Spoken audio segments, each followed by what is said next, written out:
सरकार नहीं चाहती कि ऑपोजिशन के लोग बाहर के लोगों से मिले। ये ट्रेडिशन है, ये नॉर्म है, बट मोदी जी इस नॉर्म को फॉलो नहीं करते हैं।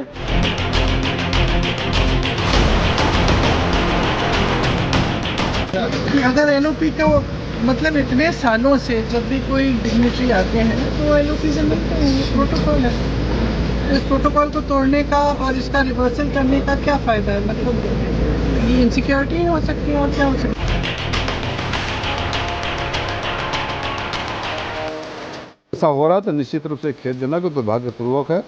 परंपरा कायम रहनी चाहिए और चाहे एलओपी हो, चाहे 140 करोड़ लोग हो, चाहे देश का कोई सांसद हो, सबके लिए राष्ट्रीय हित सर्वोपरि होता है।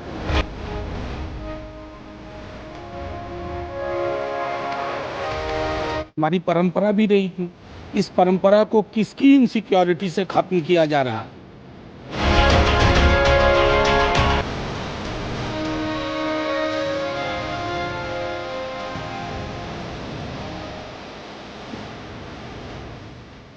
कि आपके पास प्रेसिडेंट, उनसे मिलने का प्रोटोकॉल के अनुसार तय किया गया है, इसलिए पहले भी यही होता रहा है, तो राहुल गांधी को इस टाइप के सवाल नहीं करना चाहिए।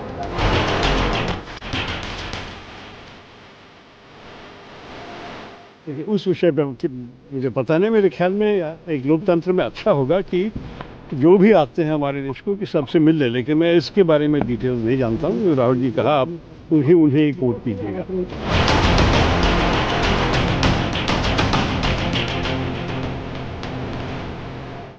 लेकिन जो हमारी लोकतंत्र की परंपराएं हैं उनको तो ताक पर रख दिया है इस सरकार ने।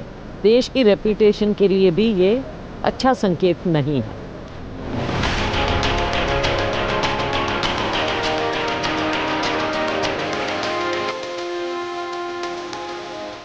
मुझे लगता है लीडर ऑफ अपोजिशन की हैसियत से, एलओपी की हैसियत से आदरणीय राहुल गांधी जी ने आज जिस प्रकार की बात की है, ये ना केवल अनुचित है और मुझे लगता है कहीं न कहीं this does not present India in a good light और एक इररेस्पॉन्सिबल स्टेटमेंट राहुल गांधी का। This statement is without any facts, इसमें कोई फैक्ट नहीं।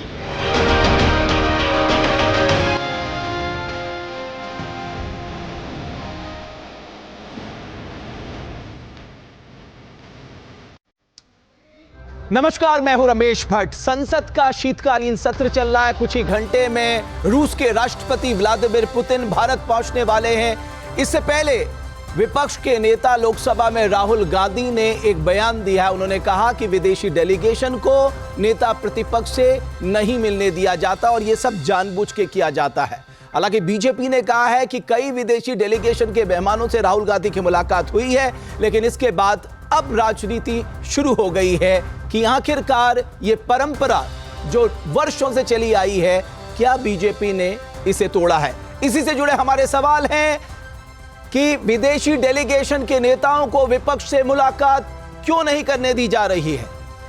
विदेशी मेहमान से विपक्षी नेताओं की मुलाकात ना होने पर राहुल गांधी के आरोपों में कितना दम है? क्या विदेशों में सरकार की आलोचना करने की वजह से राहुल की पुतिन से नहीं मुलाकात करवाई जा रही है?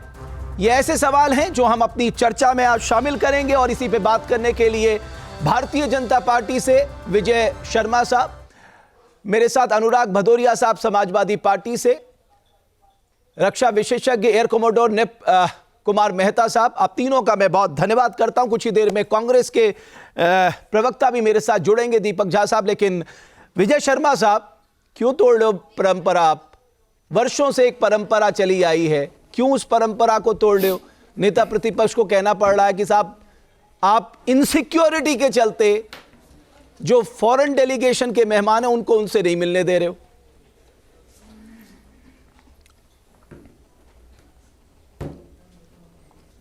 देखिए रमेश जी, बिल्कुल सरासर गलत बोल रहे हैं राहुल गांधी जी। उनको ऐसी बातें नहीं करनी चाहिए, असत्य बातें बोल रहे हैं। झूठ तो मैं नहीं कहूँगा, मैं असत्य बातें, क्योंकि मैं ऐसी भाषा नहीं प्रयोग करूँगा। आप मुझे बताइए, मैं कुछ तथ्य आपके सामने रखता हूँ। पूर्व पीएम जो शेख हसीना है 10 जून 2024 को उनसे मिली। मलेशिया के पीएम जो इब्राहिम है वो 21 अगस्त 2024 को मिले। मॉरिशस के पीएम नवीन चंद्र राम गुलाम जी जो है 16 सितंबर 2025 को उनसे मिले। न्यूजीलैंड के पीएम 8 मार्च 2025 को उनसे मिले और वियतनाम के पीएम 1 अगस्त 2025 को राहुल गांधी जी से मिले। तो कैसे कह सकते हैं कि इस तरह की बातें नहीं है और हमारे को मिलने नहीं दिया जा रहा। दूसरा मैं बता देता हूँ, यहाँ अमेरिका के राष्ट्रपति आए थे बाराक ओबामा, सोनिया गांधी जी, राहुल गांधी जी, आनंद शर्मा जी मिले थे। आपको भी पता होगी उस पर विवाद हुआ था, किस तरह से करण सिंह जी को वो छोड़ गए थे, जबकि प्रतिनिधिमंडल में उनको भी साथ जाना था। और वहाँ किस तरह से देश विरोधी बातें उन्होंने जाके की कि यहाँ पर माइनॉरिटी जो है उसके साथ अत्याचार हो रहा है, मतलब देश की बातें जो यहाँ ऐसा नहीं है, झूठ उनके सामने परोसा गया और फिर उसके बाद में उनका एक वक्तव्य आया। तो मुझे लगता है राहुल गांधी जी को कम से कम अब परिपक्व हो जाना चाहिए, जिम्मेवारी के साथ बोलना चाहिए, सोच समझकर बोलना चाहिए, फैक्ट के आधार पर बोलना चाहिए। आप जनता के सामने झूठ परोसोगे तो उससे आपका ही पता चलेगा कि आप राजनीति में कितने गंभीर हैं। ठीक है, और इसीलिए विजय शर्मा साहब आपने अपनी बात रख ली। अनुराग भदौरिया साहब भी मेरे साथ हैं। अनुराग जी, आज नेता प्रतिपक्ष राहुल गांधी ने कहा कि साहब जो विदेशी मेहमान हैं उनसे हमें नहीं मिलने दिया जाता, इसके बहुत सारे कारण हो सकते हैं जिसमें इनसिक्योरिटी एक बड़ा कारण है। लेकिन बीजेपी का कहना है, उन्होंने कुछ नेताओं की लिस्ट जारी की है, बोला कि इस तारीख को ये लोग एलओपी से मिले थे, फिर ये इस तरह का बयान क्यों दिया जा रहा है? मैं आपका कमेंट चाहता हूं। मैं कहता हूं कि भारतीय जनता पार्टी झूठ साबित कर दे, एलओपी की मीटिंग हो जाए, तमाचा मार दे, क्या दिक्कत है? भारतीय जनता पार्टी डरी हुई क्यों है भाई? आप कह रहे हैं ना, वो कह एलओपी अगर ये कह रहे हैं देश के विपक्षी दल के नेता कि मुझे मिलने नहीं दिया जाए, तो आप मिलवा दीजिए ना, मीटिंग कर लीजिए, होना भी चाहिए। क्योंकि राष्ट्र में जो सत्ता पक्ष और विपक्ष दो ही लोग तो हैं, जो बड़े बड़े नेता हैं उनकी मीटिंग तो होनी चाहिए ना। विपक्ष में तो जो अपने दल के नेता हैं, एक मीटिंग तो रखी देनी चाहिए, उसमें बुराई क्या है? या सबकी मत रखिए तो नेता विरोधी दल होता है उसकी मीटिंग करवा दीजिए भाई। एक भाई देश के प्रधानमंत्री जी होते हैं, एक नेता विरोधी दल होता है, दो ही लोग तो सदन के जिम्मे होता है ना सदन। एक सामान्य बात ये आएगी अनुराग जी, एक सामान्य बात ये आएगी कि अगर जो नेता आ रहे हैं वो मिलना नहीं चाहे तो भारत सरकार जबरदस्ती करके थोड़ा मिलाएगी। ऐसा नहीं होता है, ऐसा नहीं होता है। हमारे घर में कोई आएगा तो ये जिम्मेदारी हमारी होती है। ऐसा थोड़ी है कि हमारे घर में आएगा बोलेगा नहीं नहीं हमसे मिलना, और हमारे घर में जो दूसरे और भाई वगैरह उनसे मत मिलना, अकेले मुझसे मिलना। ऐसा हो सकता क्या? मेरे घर में कोई आएगा तो मैं जो कहूँगा वही तो बात मानेगा, जो मैं उनको पिक्चर्स दिखाऊंगा वही पिक्चर तो देखेंगे ना। हम कहेंगे हमारे घर में आइएगा तो हमारे घर में ये सदस्य हैं, आपको इनसे मिलाएंगे, तब वो अगर हमारी इस बात से तैयार होंगे तभी तो आएंगे भाई। ये देश तो भारतीय जनता पार्टी का नहीं है ना, देश तो जितनी भी राजनीतिक दल हैं या विरोधी दल हैं सभी लोग को मिलकर राष्ट्र बनाए ना। राष्ट्र कोई भारतीय जनता पार्टी का तो है नहीं, बिल्कुल राष्ट्र तो सभी का है। मेरे साथ दीपक झा साहब भी कांग्रेस पार्टी के प्रवक्ता जुड़ चुके हैं, मेरे साथ आरएसएन सिंह साहब भी जुड़ चुके हैं। आप दोनों का भी मैं बहुत धन्यवाद करता हूं। अब दीपक झा साहब, ये तो बीजेपी कह रही है कि राहुल गांधी झूठ बोल रहे हैं। उन्होंने लिस्ट जारी कर दी है, बोले कि बांग्लादेश की शेख हसीना के साथ उनकी मुलाकात हुई, मलेशिया के पीएम के साथ उनकी मुलाकात हुई, मॉरिशस के पीएम के साथ उनकी मुलाकात हुई, न्यूजीलैंड के पीएम के साथ उनकी मुलाकात हुई। अब कोई अगर मुलाकात नहीं करना चाहता उनसे तो हम क्या करें इसके लिए? उन्हें तो बड़ा सीधे से जवाब दे दिया। देखिए, अभी आप अनुराग भदौरिया जी को सुन रहे थे, बात बिल्कुल सही कहा। मैं वहीं से शुरू करता हूं। हमारा जो संस्कार है, जो हमारा धर्म है, वो है अतिथि देवो भव। जो भी अतिथि होता है वो देव के समान तुल्य होता है। अब बात है कि कोई नहीं मिलना चाहता। कौन नहीं मिलना चाहता भाई? जरा इस बात को आप या बीजेपी स्पष्ट करे।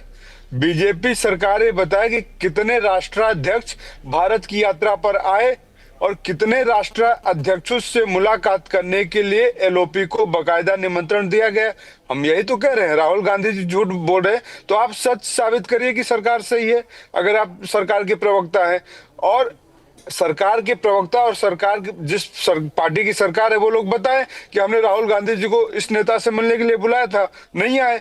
अगर राहुल गांधी जी ने इस आरोप को लगाया है तो आपको गंभीरता से इसको लेना चाहिए और सरकार से सवाल करना चाहिए कि जहां भक्ति है हर शब्द में, कथाओं में छुपे हैं दिव्य रहस्य और ज्योतिष देता है जीवन को दिशा। धर्म से जुड़ी हर बातों को जानने के लिए हमारे चैनल स्तुति को सब्सक्राइब करें। चैनल पर जाने के लिए इस लिंक पर क्लिक करें।